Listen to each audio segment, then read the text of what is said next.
Il y a eu aussi 5 milliards de shekels qui ont été pris dans les Kaspomat ce mois-ci, et c'est une augmentation également de 26% par rapport à ce qui a été voté en 2019. Donc il y a eu un rebond très très important de la consommation au mois dernier.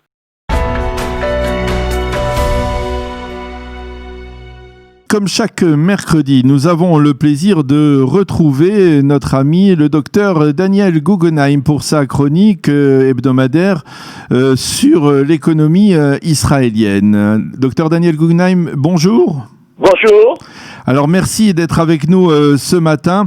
Je voulais vous laisser tout simplement introduire cette chronique par le sujet que vous avez choisi d'aborder en priorité ce matin. Oui. Le premier sujet dont j'ai voulu parler, c'est le rebond au mois de novembre. Les chiffres m'ont même surpris à moi.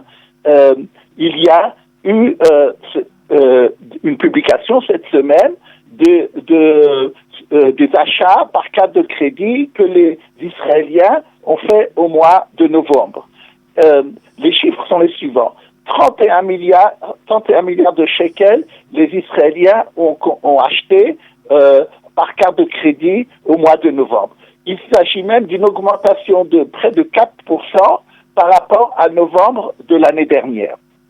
Ce qui est, et ça, ça ne vous étonnera pas, que 60% des achats qui ont été faits par les cartes de crédit l'ont été faits par Internet, c'est-à-dire ou au téléphone, mais en tout cas pas par les personnes qui sont venues dans un magasin acheter. C'est normal puisque une grande partie des magasins et des canyonines, comme vous venez de le dire, n'étaient pas encore ouverts. Maintenant, il y a eu aussi 5 milliards de shekels qui ont été pris dans les Kaspomat ce mois-ci, et c'est une augmentation également de 26% par rapport à ce qui a été voté en 2019. C'est-à-dire que donc il y a eu un rebond très très important de la consommation au mois dernier. Si on voit qu'est-ce que les Israéliens ont le plus acheté le mois dernier, et ça ne vous étonnera pas, c'est surtout de l'informatique, des choses concernant l'informatique, la communication et l'électroménager et tout ce qui est lié aux médicaments, aux dépenses par rapport aux médecins. Par contre, qu'est-ce qui a baissé? C'est les achats d'habits et surtout d'habits, et c'est sûrement dû aussi au fait que les canyonimes étaient fermés ou que les Israéliens préfèrent voir en ce moment que c'est, point de vue de la consommation de ce que je viens de parler, qui est le plus important pour eux. Comme je l'ai dit déjà plusieurs fois de suite, ça explique aussi également la force du shekel ces derniers temps. À part le fait que le dollar est faible dans la plupart par rapport à la plupart des monnaies ces derniers temps, il y a eu encore hier, il a fait un record à la baisse par rapport au shekel. Il est passé en dessous de 3,25 et on parle même c'était d'ailleurs le chiffre que j'avais donné ici il y a déjà plusieurs semaines comme une des possibilités qu'il arrive, et on parle maintenant dans les journaux que le dollar pourrait aller jusqu'à 3 shekels dans la période qui vient. Bien sûr, ça pose un problème par rapport aux exportations. Mais ce que ça veut dire, l'euro aussi d'ailleurs, baisse un petit peu par rapport au shekel ces derniers jours. Tout ça veut dire que même si la situation en Israël économique est bien entendu difficile et on ne peut pas dire que tout va bien, ça n'empêche que apparemment les marchés financiers internationaux, les investisseurs voient la situation en Israël par rapport à ce qu'elle est dans le reste du monde, aux États-Unis et en Europe, et donc préfèrent pour l'instant aller sur le shekel. Alors, docteur Daniel Guggenheim, je voudrais que l'on parle justement des aides qui ont été accordées par le gouvernement à ces employeurs, justement pour essayer d'atténuer la crise, en tout cas d'atténuer la détresse sociale de certains employés qui sont soit au chômage, soit en congé sans solde, soit employés mais avec des salaires extrêmement faibles. Oui, souvent lorsqu'on a fait cette chronique, vous m'avez demandé depuis le début pourquoi Israël on ne faisait pas comme l'Allemagne. l'Allemagne et la France qui ont empêché les gens des employeurs d'avoir le devoir de licencier pour pouvoir survivre et que l'État n'est pas payé directement aux entreprises. Alors, apparemment, Israël avait fait des changements par rapport à ça et c'est très important de dire que cette semaine est rentrée en vigueur l'aide de 5 000 shekels par employé pour c'est-à-dire les employeurs qui n'auraient pas licencié leurs employés et qui continueront à les employer maintenant, recevra par employé 5 000 shekels. Maintenant, il y a certains critères, bien sûr, il faut avoir une certaine baisse à au moins 25% des recettes par rapport à l'année dernière, et il y a encore d'autres critères suivant le nombre d'employés que vous avez. Ce qu'il faut savoir, c'est que cette demande a été faite par ce qu'on appelle en hébreu Sornut Asakim Aktanim ou Benonim. C'est elle qui s'occupe de gérer ça et de gérer cette aide des 5 000 shekels dont nous venons de parler. Une autre chose importante à dire, c'est que cette semaine également, le ministère de la Justice a installé ce qu'on appelle Bedin le Hirour, c'est-à-dire une sorte de tribunal qui pourra permettre aux employeurs, aux indépendants, aux entreprises qui pensent qu'ils n'ont pas assez reçu d'aide jusqu'à maintenant, de pouvoir faire ce qu'on appelle un Hirour, c'est-à-dire de pouvoir contester la décision qui avait été faite par les impôts ou ceux qui attribuent les aides, et donc c'est géré par le ministre de la Justice. Ce qui est intéressant de dire, c'est que c'est uniquement digital, c'est-à-dire on n'aura pas besoin de se déplacer. C'est une demande qui est faite par Internet et à laquelle on explique pourquoi pourquoi d'après soi on doit avoir les aides qu'on n'a pas reçues. Je vous dis encore une fois, s'il y a des gens, que ce soit pour le sujet des 5 000 shekels ou pour l'autre sujet dont je viens de parler du tribunal, ils peuvent toujours s'adresser au Mitsui Sruyot à Kalita, dans le groupe de Ayala Bloom, et là-bas, on leur donnera par téléphone les renseignements et les sites Internet où il faudrait qu'ils s'adressent pour pouvoir avoir cette aide et cette possibilité de contester le non-aide qu'il aurait reçu. Alors, pour revenir sur la problème, nous sommes revenus au cours des dernières minutes sur les difficultés liées, bien entendu, à la crise du coronavirus, mais je voudrais qu'on revienne maintenant sur un sujet qui n'a rien à voir avec cette crise, mais qui pourtant est mentionné dans tous les suppléments économiques de ces 2-3 derniers jours, et même plus. Il s'agit de cette attaque, de cette cyber-attaque contre la compagnie d'assurance israélienne Shearbit. Expliquez-nous qu'est-ce qui s'est véritablement passé, parce que ce n'est pas tout à fait facile à expliquer. Oui, effectivement. Cette compagnie Shearbit, qui d'ailleurs a fait un accord avec l'État depuis plusieurs années, que c'est elle qui assure les fonctionnaires pour les voitures, et donc il y a un marché de 46 000 personnes, au moins pour ce qui concerne les primes à la voiture, a donc subi, il y a un peu plus d'une semaine, une attaque cyber. C'est-à-dire que des hackers, comme on dit, ont réussi à rentrer dans les ordinateurs de la société et à saisir des informations très également, non seulement importantes, mais délicates concernant les gens les assurés de cette société.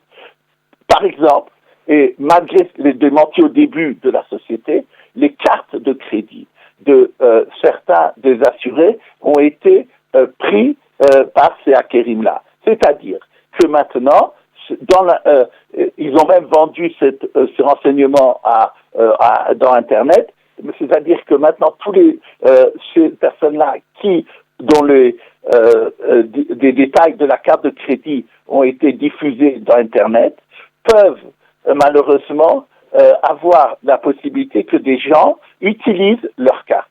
On conseille donc à tous ceux qui ont des cartes de crédit et qui étaient assurés à la société Sherbit de changer la carte de crédit. Maintenant, à part cela, il y a eu aussi des chèques, ce qu'on appelle des exemplaires de chèques qui ont été diffusés dans Internet. C'est-à-dire que maintenant, pour une partie des assurés, il y a eu les gens peuvent savoir quel est leur numéro de compte et malheureusement, il est possible que à cause de ça, des gens puissent faire des virements et prendre de l'argent du compte dont les chéquiers ont été publiés chez les assurés. Donc, ils doivent également s'assurer, demander auprès de Sherbit de savoir s'ils savent ou pas que leurs chéquiers ont été publiés dans leur Internet. Ce qui est également important, très délicat, c'est que des détails concernant la santé des assurés a été publié dans Internet. Et à cause de ça, il est possible que des gens reçoivent non seulement des téléphones pour leur proposer des services, mais également que des escrocs profitent de ce renseignement pour pouvoir leur dire, vous savez, vous devez aller à tel endroit pour votre examen et profiter du fait qu'il n'est pas dans la maison pour cambrioler son appartement. Donc, il faut que tous les gens qui étaient assurés à Sherbit fassent très attention en ce moment à tous les mailings et à tous les WhatsApp qui leur sembleraient pas normaux. Et surtout, et je le dis souvent dans cette chronique, qu'ils vérifient, d'ailleurs pas seulement eux, tous les jours, de façon quotidienne, qu'est-ce qui se passe sur leur carte de crédit, que ce soit des cartes de crédit liées à la banque ou des cartes de crédit qu'ils ont par rapport à un super, etc., de voir s'il y a quelque chose de suspect, si tous les achats qui ont été faits dedans sont de lui. Mais également, du fait que j'ai parlé pour les chéquiers, ils doivent également vérifier qu'est-ce qui se passe, point de vue des mouvements qui se passent sur leur compte en banque, et donc immédiatement, si quelque chose leur semble pas normal, d'aviser leur banque. Et on est dans une situation dont on ne connaît pas encore l'étendue du problème, mais il faut être très prudent en ce moment, et surtout que les gens qui sont assurés à Sherbit prennent garde de ça. Une autre chose qui a été conséquence de ça, c'est que le ministère des Finances a dit qu'il est possible qu'il arrête de passer par cette compagnie pour assurer pour les voitures.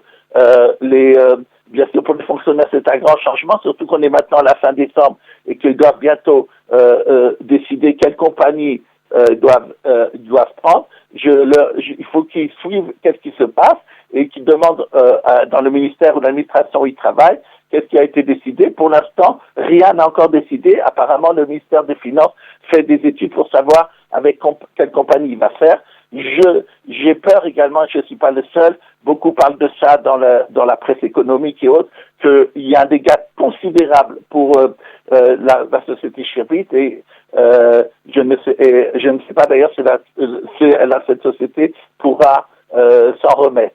Voilà. Alors un dernier titre que vous souhaitiez mentionner, il s'agit d'un titre lié à la fête de Hanouka qui approche à grands pas. Vous vouliez nous parler de ce qu'est la marche de la bougie. Expliquez-moi. Non, le marché des bougies. C'est-à-dire, j'essaie toujours à la veille des fêtes de trouver le rapport économique avec la fête que nous allons fêter. Et si à Hanouka est surtout symbolisé, bien entendu, par l'allumage des bougies. Il y a eu une étude que j'ai lue, c'est très intéressant dans la presse économique israélienne, sur le marché des bougies, non seulement en Israël, mais dans le monde entier. Les bougies servaient jusqu'au début du siècle dernier à pouvoir lire, à servir de lumière. Maintenant, les bougies servent surtout de décoration. Le chiffre que j'ai vu du marché mondial des bougies est de 5 milliards de dollars.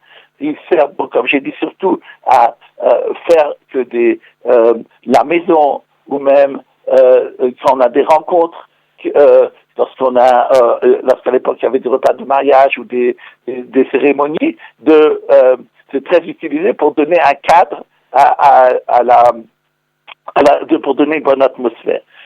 Les bougies peuvent aller depuis 1 à des centaines de shekels, donc suivant justement la beauté et l'architecture de cette bougie. Ils disent qu'il faut faire très attention de pas acheter n'importe où des bougies. Il faut demander ce qu'on appelle un teken, une marque, qui vient d'être